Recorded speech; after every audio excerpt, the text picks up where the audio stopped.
Lucas estava no corredor dos cereais às 7h42 da noite, encarando duas caixas que pareciam idênticas. Mesmas calorias, mesmo preço, mesmas promessas na frente. Ele não conseguia escolher. Pegava a outra e sentia o cérebro ficar estranhamente barulhento. Por que isso é tão difícil? Porque dentro da sua cabeça existem dois sistemas trabalhando ao mesmo tempo. E um deles é um demônio da velocidade que ama atalhos. Este é Thinking, Fast and Slow, de Daniel Kahneman. E quando você terminar, você vai entender os dois sistemas que comandam suas decisões. Por que você cai em armadilhas mentais previsíveis, como a sua confiança mente para você? E como fazer escolhas mais limpas quando o risco é alto? A gente vai passar por cada grande parte do livro, para você não sair com 2 ou 3 frases de efeito. Você vai sair com o sistema operacional. Kahneman ajudou a provar uma coisa meio desconfortável. Humanos não pensam como calculadoras perfeitamente racionais. A gente pensa como um bicho tentando sobreviver num mundo barulhento. Agora trava essa imagem na sua cabeça. Imagina sua mente como 2 personagens. O sistema 1 é rápido, automático, sem esforço. Ele solta impressões, sentimentos, reações no instinto. Vê um rosto e decide confiança ou perigo num piscar de olhos. Completa padrões. Adivinha? Chuta. O sistema 2 é lento, deliberado. Ele faz conta, ele segue lógica, ele questiona a primeira impressão. Mas ele é preguiçoso. Ele cansa. Ele deixa o sistema 1 dirigir. Aqui vai um teste rápido. Se eu digo 2 mais 2, sua mente responde na hora. Você sente sua atenção apertar. Sua voz interna desacelera. É o sistema 2, acordando como um guarda de segurança sonolento. Você acha que você é o sistema 2. Você sente que é o decisor consciente. Mas na maior parte do tempo, o seu decisor só carimba o que o sistema rápido já sugeriu. É por isso que você olha para trás, para uma compra, uma mensagem que você mandou, que é uma escolha de emprego. E pensa, por que eu fiz isso? Porque a sua mente não fez um cálculo limpo. Ela fez um chute rápido. E depois uma justificativa lenta. E é aqui que o livro começa a mudar o jeito que você enxerga o dia a dia. O sistema. Não só reage. Ele vive construindo um filme coerente da realidade. Ele pega dados incompletos e preenche os buracos. Ele odeia a incerteza. Ele quer uma história que faça sentido. Agora, isso é útil. É o que te permite viver sem travar a cada 10 segundos. Só que o sistema 1 pode estar confiantemente errado. E quando o sistema 2 está cansado, distraído, com pressa, com fome, estressado, ele não corrige quase nada. Ele só concorda. Ele só balança uma cabeça. Lucas aprendeu isso no trabalho. Ele estava numa reunião e o gerente fez uma pergunta que parecia simples. Mas não era. Era uma daquelas perguntas em que o tom importa mais do que as palavras. Lucas ouviu como crítica. O peito apertou. Eles não me respeitam. Eu tô atrasado. Eu vou parecer idiota? E antes de perceber, ele começou a falar mais rápido, se defendendo, explicando demais, tentando parecer afiado. Depois da reunião, ele repassou tudo e pensou: eu nem escolhi essa reação. Simplesmente aconteceu. Isso é o sistema 1, uma máquina de reflexo. E ele está sempre escaneando ameaça, padrão e significado. Kahneman fala muito de atenção e esforço, porque o sistema 2 roda com um tanque limitado. Você não consegue focar profundamente em tudo. Atenção é rara. É como se seu cérebro tivesse uma lanterna, não um estádio inteiro iluminado. Onde o feixe aponta, aparece clareza, e o resto vira sombra. É por isso que você cai no automático. É por isso que você rola a tela. É por isso que você repete as mesmas frases numa briga. Seu cérebro está tentando ser eficiente, só que essa eficiência tem um custo. E quando ele cansa, o autocontrole cai. É por isso que você consegue ser disciplinado de manhã e meio imprudente de noite. Lucas fez um teste simples. Durante uma semana, ele tentou fazer as tarefas mais difíceis no fim do dia. Treino, orçamento, trabalho profundo, conversas grandes. Ele queria provar que conseguia aguentar no tranco. E aí o padrão apareceu. Ele procrastinou. Ficou irritado. Falou para si mesmo que começaria em 10 minutos. E, quando viu, já era meia-noite. Ele não era fraco. Ele estava esgotado. Então ele virou o jogo. Tarefas difíceis cedo. Tarefas fáceis depois. Ele protegeu as horas em que o sistema 2 tinha combustível. Menos auto-ódio, mais execução. Menos decisões do tipo: o que foi que eu estava pensando? E esse tema vai voltar o tempo todo. Você não conserta a mente gritando com ela. Você desenha o ambiente ao redor dela. Você usa o design a seu favor. Mas mexe em tudo. Facilidade cognitiva. Quando algo é fácil de processar, seu cérebro trata como mais verdadeiro, mais familiar, menos arriscado. Uma mensagem clara parece mais confiável do que uma bagunçada. Uma frase repetida parece mais verdadeira do que uma nova. Uma voz confiante parece mais inteligente do que uma voz cautelosa. É por isso que slogan funciona. É por isso que mentira pegajosa corre mais rápido do que verdade complicada. É como se seu cérebro fosse o segurança de uma balada. E fácil de processar, fura a fila. E quando algo é difícil de processar, seu cérebro fica mais cético. Ele desacelera. Ele questiona. Por que o esforço? Cutuca o sistema 2 e acorda ele. Você pode pensar: beleza, então eu vou desacelerar o tempo todo. Aí vou usar o sistema 2 sempre. Só que isso não é realista. O sistema 2 é lento demais para tocar a sua vida inteira. Então o objetivo não é virar lento o tempo todo. É ficar esperto para reconhecer quando o risco é alto e ativar o pensamento lento ali. E é aqui que o livro fica divertido, porque o Kahneman começa a te mostrar as maneiras específicas em que o sistema 1 pula para conclusões. Uma das maiores é a substituição de pergunta. Se você pergunta: "Honor, que minha foi? E quão feliz eu tô com a minha vida no geral?", seu cérebro pode trocar por "como eu tô me sentindo agora?". Se você pergunta: "Devo aceitar esse trabalho?", seu cérebro pode trocar por "eu gostei da pessoa que me entrevistou". Se você pergunta: "Essa pessoa é confiável?", seu cérebro pode trocar por "ela parece alguém em quem eu confio". E você nem percebe a troca. Você só recebe uma resposta. E ela parece certa. Lucas percebeu isso na vida amorosa. Ele conheceu alguém carismático, engraçado, confiante. Depois de 2 encontros, o cérebro dele já estava montando um futuro inteiro. Ele achou que estava julgando compatibilidade. A mente dele estava respondendo uma pergunta mais fácil: "Eu tô empolgado?". Então, no 3º encontro, ele tentou uma pergunta mais lenta: "Quando a empolgação baixar, nossos valores e rotinas realmente combinam?". Essa pergunta não era emocionante, mas era honesta. E essa é uma das promessas silenciosas do livro. O pensamento rápido te dá uma resposta que parece boa. O pensamento lento te dá uma resposta que aguenta. Agora, o Kahneman faz uma correção importante. O sistema 1 não é burro, ele é poderoso. É o que permite que especialistas façam coisas incríveis rápido. Um bombeiro sente que um prédio vai desabar antes de conseguir explicar por quê. Uma enfermeira percebe perigo no rosto de um paciente. Um mestre de xadrez encontra um lance forte na hora. Isso é intuição de especialista, mas só funciona em certas condições. Um ambiente estável, muita prática. E feedback rápido, se o ambiente é barulhento, imprevisível, e o feedback demora.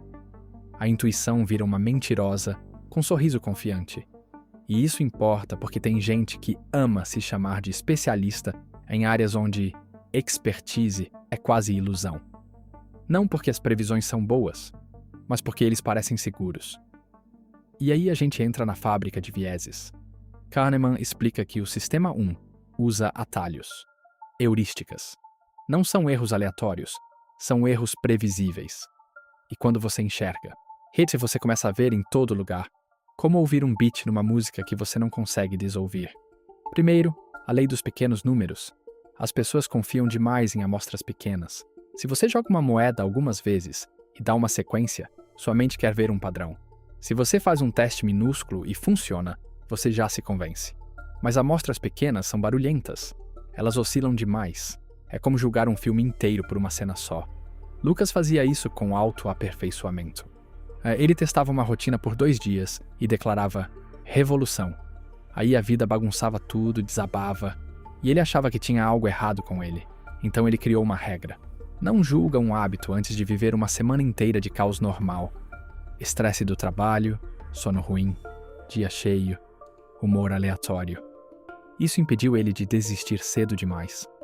Depois vem a ancoragem. Uma âncora é um número inicial que puxa suas estimativas sem você notar. Você ouve um preço alto primeiro, e o preço razoável parece mais alto. Você ouve um número baixo primeiro, e o resto parece caro, mesmo quando você sabe que a âncora é irrelevante. Ela ainda puxa. É como ajustar o ar-condicionado. A primeira temperatura que você sente vira referência, e todo o resto é julgado contra ela. Lucas testou isso negociando. Ele estava comprando um notebook usado. O vendedor começou alto. Aí, baixou o preço. E Lucas sentiu que venceu. Depois ele percebeu a verdade. O preço final ainda era mais alto do que anúncios parecidos. Então, na próxima, Lucas se ancorou antes da conversa. Ele definiu o número com base em pesquisa, escreveu. Aí tratou como referência. A âncora do vendedor perdeu força, menos gravidade. Aí vem a disponibilidade. Você julga o quão comum algo é pela facilidade com que exemplos vêm na mente. Se você acabou de ouvir sobre um acidente, voar parece perigoso. Se você ouviu de um amigo que ficou rico com um movimento só, aquele caminho parece comum. Mas histórias vívidas não são a mesma coisa que taxa base. Seu cérebro é tipo um buscador que ranqueia resultados por intensidade emocional, não por precisão. Ozzy Lucas sentiu isso quando um colega foi demitido. Não era o setor dele, não tinha nada a ver com performance dele, mas ele não conseguia parar de pensar. Começou a checar e-mail como se fosse um monitor cardíaco, imaginando o pior cenário em loop. A mente dele não estava calculando probabilidade, estava reagindo a uma história forte. Aí ele fez algo que salvou a sanidade dele. Ele pediu taxa base. Com que frequência essa empresa realmente corta gente? Que sinais costumam aparecer antes? O que performers fortes normalmente vivem? Quando ele separou medo de probabilidade, ele conseguiu planejar, atualizar currículo, guardar dinheiro, falar com o gerente. Ação calma substituiu o pânico girando. Agora, representatividade. O sistema. Ama semelhança. Se algo parece uma categoria que você conhece, ele assume que pertence ali. Você vê alguém confiante e assume competência. Você vê alguém quieto e assume fraqueza. Você vê uma história que encaixa e trata como provável. É assim que estereótipos entram no julgamento. E é assim que você cai em narrativas que parecem certas, mas não são estatisticamente prováveis. É como escolher uma peça do quebra-cabeça porque a imagem parece bater, mesmo quando as bordas não encaixam. E isso leva a um problema mais profundo. Humanos preferem explicações causais do que estatísticas. Se a gente consegue contar uma história de causa e efeito, parece satisfatório, parece verdade. Só que uma história satisfatória pode estar errada. E sorte pode parecer habilidade, ruído pode parecer insight, e isso puxa a gente para a regressão à média. Resultados extremos tendem a voltar para o normal na próxima vez, porque extremos geralmente têm sorte misturada. Um aluno arrebenta numa prova e depois volta ao normal. Um vendedor tem um mês absurdo e depois esfria. Uma sequência incrível some. As pessoas veem a queda e inventam motivo. Treinador grita, gerente exagera, pais confundem causa. É só variação normal voltando para o centro. E Lucas viu isso quando começou a acompanhar desempenho nos projetos. Uma semana, algo explodiu de bom. Ele se sentiu um gênio. Na outra caiu, e ele achou que tinha perdido o toque. Aí ele deu zoom out. Picos e vales eram normais. A tendência importava mais do que o pico. Isso protegeu a confiança dele. Impediu ele de correr atrás de fantasma. Agora entra aqui a visão externa. A visão interna é quando você foca no seu caso específico. Nosso plano é bom. Nosso time é bom. A gente vai terminar rápido. A visão externa é quando você faz uma pergunta mais fria. Quanto tempo isso normalmente leva para pessoas como a gente? A gente odeia a visão externa porque parece ignorar sua unicidade. Mas quase sempre, ela é mais precisa. Lucas usou isso num projeto pessoal grande. Ele disse para si mesmo que levaria 2 finais de semana. Parecia razoável, parecia otimista. Aí ele olhou projetos parecidos que já tinha feito e viu o que aconteceu de verdade. A média era 5 finais de semana. Então ele ajustou o plano, parou de correr, não queimou e terminou. Esse é o poder prático. Kahneman não quer te deixar cínico. Ele quer te deixar menos enganado por você mesmo. E aí vem a parte 3, e ela bate no ego. excesso de confiança. Kahneman fala da ilusão de entendimento. Humanos. Amam acreditar que entendem o mundo. A gente cria narrativas para explicar resultados, mas a vida real tem aleatoriedade, variáveis escondidas, sorte, timing, forças que você nem viu. Quando algo dá certo, e a gente chama de genialidade. Quando dá errado, chama de incompetência. Só que a verdade é mais bagunçada. A gente subestima o acaso. A gente superestima o controle. E a gente confunde uma boa história com um bom modelo. Depois vem a ilusão de validade. Se a história na sua cabeça é coerente, você confia. Clareza parece precisão. Mas clareza não é precisão. Uma pessoa confiante pode estar errada. Uma pessoa cautelosa pode estar certa. E confiança é contagiosa. O que deixa isso ainda mais perigoso? Então, o que você faz com isso? Annie Kahneman fala uma coisa que parece ofensiva no começo, mas é libertadora. Em muitos domínios, fórmulas simples batem o julgamento humano. Não porque fórmula é mágica, porque fórmula é consistente. O humano muda de humor, se ancora. Se deixa influenciar por detalhe irrelevante, tipo o sono de ontem ou um comentário aleatório, e nem percebe o quanto desvia. Uma regra simples não desvia. Isso não significa virar robô. Significa que, quando a decisão importa, você constrói corrimões. Ou você cria proteção. E aí isso conecta com planejamento. Ele descreve a falácia do planejamento. As pessoas subestimam tempo, custo e risco. Não porque são burras, mas porque a visão interna seduz. Você olha para o plano na sua cabeça, não para o histórico de como planos costumam dar errado. Lucas notou isso num lugar pequeno. Ele dizia para si mesmo que ia arrumar a casa em 30 minutos. 2 horas depois, ele estava reorganizando gaveta, suado e irritado, pensando como isso virou um monstro. Então ele começou a colocar folga no tempo. Porque ele respeitou o padrão. Isso deixou ele mais calmo, mais confiável. E o eu do futuro parou de se sentir traído pelo eu do presente. Kahneman também faz uma observação ousada sobre otimismo, mas ele alimenta a ação. Se todo mundo respeitasse totalmente as taxas base, menos gente tomaria risco grande. Muita coisa só existe porque alguém foi movido por ilusão parcial.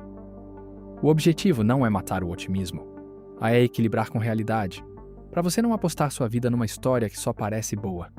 Agora a parte 4 é sobre escolhas. É aqui que Kahneman mostra por que os modelos econômicos antigos não explicam comportamento humano de verdade. E aí entra a teoria da perspectiva, uma das maiores ideias do livro. Perdas doem mais do que ganhos dão prazer. Se você perde um certo valor, dói mais do que o prazer de ganhar exatamente o mesmo valor. Isso muda investimento, negociação, relacionamento, minha carreira. É por isso que muita gente segura a posição perdedora tempo demais. É por isso que tem medo de mudança. É por isso que evita admitir erro. Porque admitir erro parece trancar uma perda. Depois, o efeito dotação.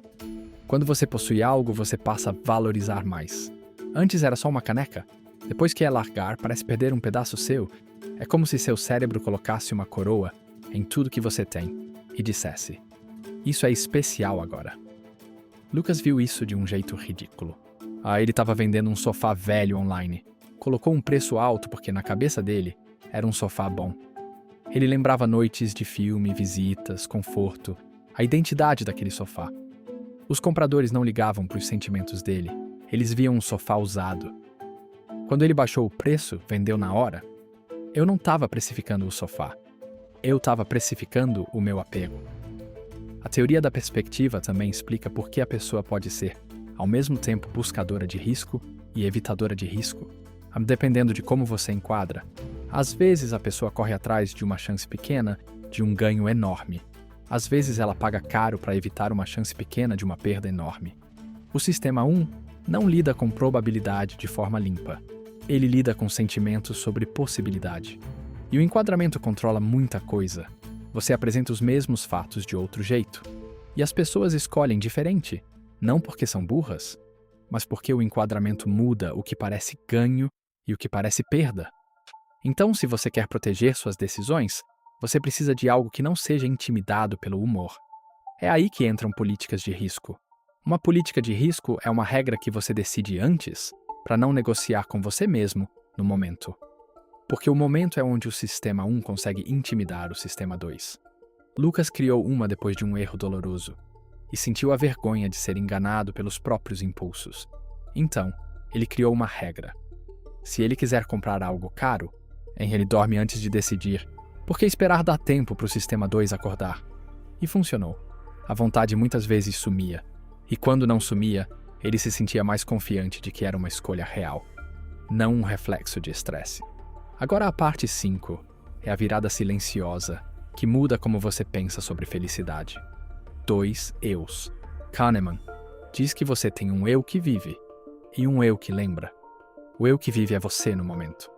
O que sente dor, alegria, tédio, paz. O eu que lembra é o narrador. O que cria a memória e decide como foi. E esses 2 eus não querem sempre a mesma coisa. O eu que lembra liga para picos e finais. Ele não faz média de cada minuto. Ele resume. E às vezes um momento ruim domina a memória. Às vezes uma experiência foi difícil. Mas porque terminou de um jeito gentil, você lembra como melhor. Isso importa porque molda o que você repete, o que você evita e como você julga a sua própria vida. Bem-estar vivido é o que você sente no dia a dia. Bem-estar lembrado é a história que você conta quando alguém pergunta: e aí, como tá a vida? E a atenção molda essa história. Se você foca em uma coisa, de tipo dinheiro, você pode superestimar a importância dela para sua felicidade total. Se você foca num problema, a vida inteira parece pesada. Lucas teve um momento que deixou isso claro. Ele teve um dia longo, nada catastrófico. Mas ele terminou o dia com raiva por causa de uma conversa estranha. Hoje foi horrível, mas foi mesmo? Ou o eu que lembra tá destacando um pico? Então ele repassou o dia. Teve um momento bom, um café tranquilo, um colega prestativo, um treino que encaixou. Uma piada idiota que fez ele rir. Ele escreveu 2 frases. O que eu realmente senti ao longo do dia? Que história eu tô prestes a contar para mim mesmo? E pela primeira vez, ele viu a diferença. É isso que esse livro te dá. Não motivação, não slogan. Uma contabilidade mental melhor. Agora vamos amarrar o livro inteiro num loop limpo. O sistema 1 é seu narrador rápido. Ele te mantém em movimento, mas te deixa vulnerável a viés.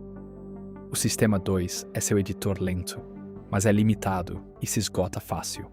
E então você não conserta a mente tentando ser lento o tempo todo. Você fica estratégico, você aprende os padrões de erro, você cria políticas, você usa taxas base, você separa histórias vívidas de probabilidades reais. Você para de confundir confiança com precisão. E você fica melhor em perceber quando seu cérebro está respondendo a pergunta fácil, em vez da pergunta real. E agora, algumas coisas que você pode fazer já, sem transformar sua vida num experimento científico. Mas quando você estiver para tomar uma decisão grande, para e pergunta qual sistema está no volante. Se você está com pressa, emocional ou certo demais. Quase sempre é o pensamento rápido dirigindo. E às vezes, a solução é só um atraso. E uma segunda olhada. Antes de prever quanto tempo algo vai levar, força uma visão externa. Olha para histórico, não para esperança. Se você não tem seu próprio histórico, pega a taxa base de gente que já fez algo parecido. Quando uma história vívida te dá medo ou empolgação, olha a pé de taxa base. O que vem fácil na mente é forte, mas não é o conjunto completo. Cria uma política de risco para a área em que você repete o mesmo erro. Dormir antes de comprar. Esperar antes de mandar mensagem no calor. Escrever sua âncora antes de negociar. Uma regra que você realmente consegue seguir. E protege sua atenção. Se você fica preso num momento negativo, o eu que lembra vai reescrever o seu dia inteiro. Não para fingir positividade, mas para enxergar a realidade com mais completude. É isso. Espero que isso tenha te dado uma lente mais clara para as suas decisões e algumas ferramentas que você realmente consegue usar. E tenha um ótimo dia.